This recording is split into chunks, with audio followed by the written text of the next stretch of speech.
Sejarah mengenang banyak raja karena penaklukan mereka, karena kekuatan militer dan wilayah yang mereka rebut. Namun, Raja Baldwin keempat dari Yerusalem menonjol bukan hanya karena keberaniannya, tetapi juga karena keteguhan hatinya yang luar biasa. Dikenal sebagai Raja Kusta, Baldwin didiagnosis menderita kusta saat masih anak-anak, penyakit mematikan yang seharusnya mengakhiri ambisinya dan menyingkirkannya dari takhta. Namun, melawan segala prediksi, ia justru menjadi penguasa Yerusalem, memimpin pasukan dalam pertempuran, dan menginspirasi kesetiaan dari para pengikutnya, meskipun tubuhnya melemah. Pemerintahan Baldwin memang singkat, tetapi ia menjadi pembela utama umat Kristen melawan Sultan Saladin yang legendaris, menghadapi ancaman besar dengan keberanian luar biasa. Kisahnya bukan hanya tentang kekuatan fisik, melainkan tentang ketahanan, kebijaksanaan, dan kepemimpinan sejati dalam menghadapi rintangan yang tampaknya mustahil.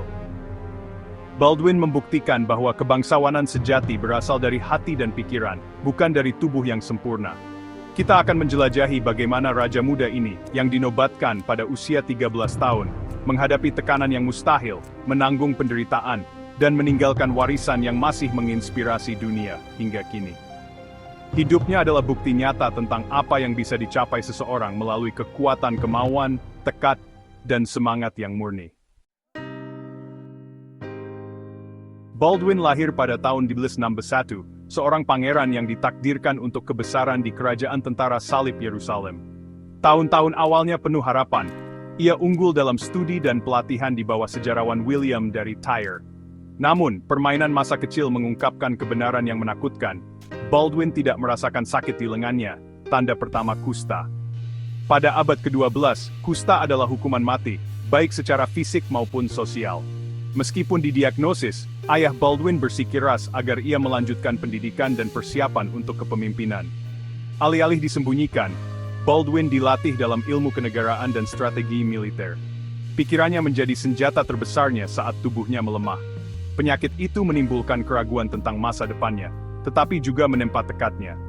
Ketahanan Baldwin tumbuh, mempersiapkannya untuk beban besar yang akan segera ia pikul. Melawan segala rintangan, ia dibentuk menjadi seorang raja.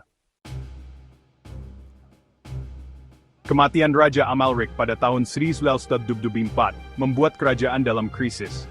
Pada usia 13 tahun, Baldwin dinobatkan sebagai raja, meskipun ada kekhawatiran tentang penyakit dan masa mudanya. Banyak yang meragukan seorang anak kusta bisa memerintah, tetapi kecerdasan dan pelatihan Baldwin membuat istana terkesan. Seorang bupati, Raymond dari Tripoli, ditunjuk, tetapi Baldwin tidak pernah menjadi penguasa pasif. Ia bersikeras untuk terlibat dalam setiap keputusan besar, dengan cepat menegaskan wewenangnya. Saat ia dewasa, Baldwin mengambil kendali langsung, menunjukkan wawasan strategis dan kemauan yang kuat. Para bangsawan yang pernah meragukannya, melihat komitmen dan kekuatannya. Baldwin menolak membiarkan penyakitnya menentukan pemerintahannya. Ia menjadi simbol harapan dan tekad bagi rakyatnya. Kerajaan di luar dugaan berdiri teguh di bawah kepemimpinannya. Musuh terbesar Baldwin adalah Saladin, sultan tangguh yang menyatukan Mesir dan Suriah. Tujuan Saladin jelas merebut kembali Yerusalem untuk Islam dan mengusir tentara salib. Kontrasnya sangat mencolok. Saladin, seorang sultan yang perkasa. Baldwin, seorang raja remaja yang sakit-sakitan. Peluang tidak berpihak pada Yerusalem, tetapi Baldwin menolak menunjukkan kelemahan. Ia mengadopsi strategi agresif, memimpin serangan, dan membuat Saladin tidak seimbang. Keberanian Baldwin mengejutkan musuh-musuhnya dan menginspirasi pasukannya sendiri. Persaingan antara Baldwin dan Saladin menjadi legendaris. Pertarungan kemauan sama seperti pertarungan pasukan. Bahkan Saladin menghormati semangat raja muda itu. Kepemimpinan Baldwin membuat Yerusalem tetap pertarungan. Pada tahun 1127, Saladin menyerbu dengan pasukan besar, yakin Yerusalem tidak berdaya dan mudah direbut. Ia membawa ribuan prajurit, penuh percaya diri akan kemenangan. Namun Baldwin, yang baru berusia 16 tahun, dengan keberanian luar biasa mengumpulkan pasukan kecilnya. Jumlah mereka sangat sedikit dibandingkan musuh, tetapi semangat mereka tak tergoyahkan. Alih-alih bersembunyi atau menyerah, Baldwin memilih untuk memimpin langsung pasukannya menghadapi Saladin di Montgisard, menunjukkan tekad yang luar biasa. Pasukan Saladin, terlalu percaya diri dan tersebar di wilayah yang luas, benar-benar tertangkap basah oleh serangan mendadak Baldwin. Baldwin, meski berjuang melawan penyakit lepra yang melemahkan, berdoa di depan salib sejati. Doanya dan keteguhannya menginspirasi seluruh pasukan untuk bertahan. Dengan semangat membara, tentara salib menyerbu maju, menerobos garis Saladin dalam kejutan yang menakjubkan dan tak terduga.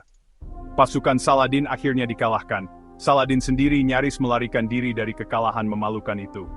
Kemenangan di Montgisard menjadi legendaris. Seorang remaja sakit berhasil mengalahkan salah satu komandan terbesar sepanjang sejarah.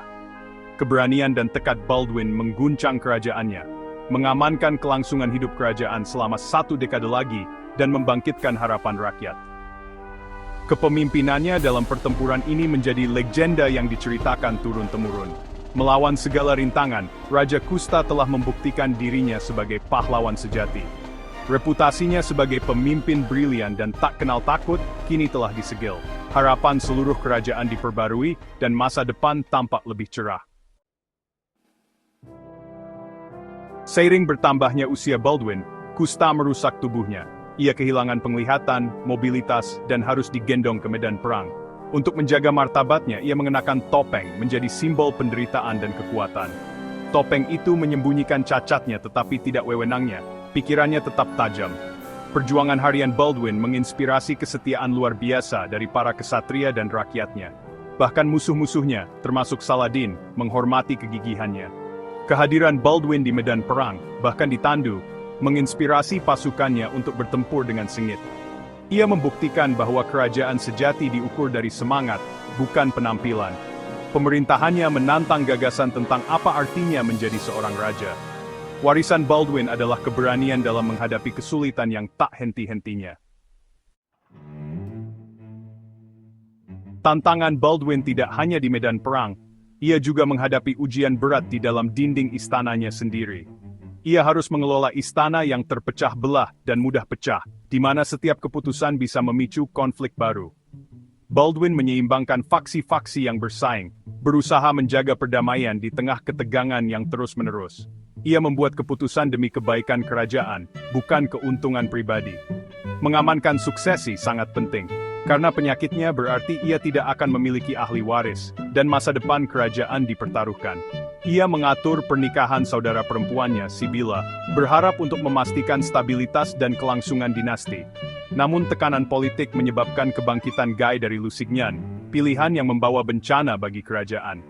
Saat kesehatannya memburuk, Baldwin menunjuk Guy sebagai bupati, berharap ia mampu menjaga kestabilan. Namun, ia dengan cepat memecatnya, karena ketidakmampuan dan kurangnya kepemimpinan yang tegas. Bahkan menjelang kematian, Baldwin memimpin pasukannya untuk membebaskan Krak, menunjukkan keberanian luar biasa meski tubuhnya melemah. Ia membuktikan bahwa pikiran dan kemauannya bertahan lebih lama dari tubuhnya yang rapuh. Kecerdasan politiknya menjaga kerajaan tetap bersatu, bahkan di saat-saat paling genting. Ia mampu meredam perpecahan ketika kerajaan bisa dengan mudah pecah. Kebijaksanaan Baldwin dalam menghadapi krisis membedakannya dari para penerusnya yang kurang berpengalaman. Ia adalah seorang raja yang memimpin tidak hanya dengan pedang, tetapi juga dengan strategi, kecerdasan, dan pandangan jauh ke depan. Kepemimpinannya adalah perekat yang menyatukan Yerusalem, menjaga harapan rakyatnya tetap hidup di tengah badai sejarah. Pada tahun 1945, Baldwin buta dan terbaring di tempat tidur, tetapi masih fokus pada masa depan kerajaannya. Khawatir akan ketidakmampuan Guy dari Lusignan, ia menobatkan keponakannya yang masih muda sebagai raja bersama, dan menunjuk Raymond dari Tripoli sebagai bupati. Baldwin meninggal pada usia 24 tahun, ditangisi sebagai pelindung dan simbol ketabahan. Peringatannya terbukti benar. Setelah kematiannya, kepemimpinan Guy yang membawa bencana menyebabkan runtuhnya kerajaan. Saladin menghancurkan pasukan tentara salib di Hattin dan merebut kembali Yerusalem. Segala sesuatu yang Baldwin perjuangkan hilang dalam beberapa bulan. Pemerintahannya, meskipun singkat, adalah benteng melawan bencana. Jatuhnya Yerusalem yang cepat menyoroti besarnya pencapaiannya.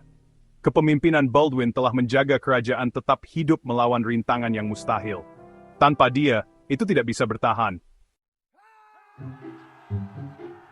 Kisah Baldwin keempat adalah kisah ketahanan, keberanian, dan kecemerlangan yang tragis. Ia menghadapi penyakit, intrik politik, dan musuh legendaris, namun tidak pernah goyah. Kemenangannya di Montgisar dan kepemimpinan hariannya menginspirasi kesetiaan dan kekaguman yang sengit.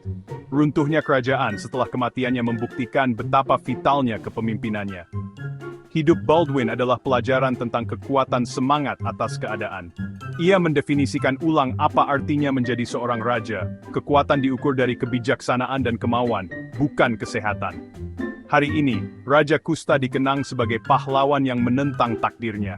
Kisah ini menantang kita untuk mempertimbangkan kembali gagasan kita tentang kekuatan dan kepemimpinan. Warisan Baldwin bertahan sebagai simbol kehormatan dan kemauan yang tak tergoyahkan untuk memimpin. Gema pemerintahannya masih menginspirasi, berabad-abad kemudian.